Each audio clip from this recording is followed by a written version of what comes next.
तायडीला स्टॉपवर सोडायचं आणि ही आहे तिची रिक्वेस्ट करण्याची पद्धत. या चष्म्यावर जसे हे ठेम ठाव मांडून बसले आहेत, जणू तायडी माझ्या सगळ्या आनंदावर बसली असं वाटलं.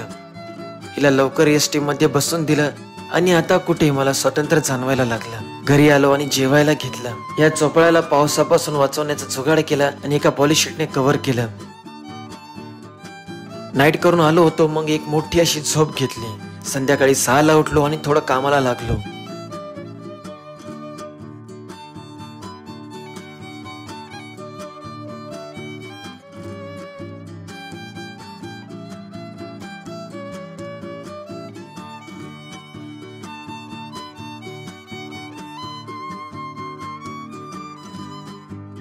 तायडी नाही म्हणून मी माझी सगळी हौस आईकडून पूर्ण करून घेत राहिलो.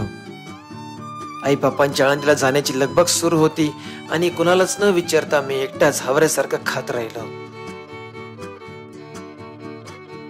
आई बापा आळंदीला निघाले आणि मी नंतर माझ्या नाईट शिफ्टला.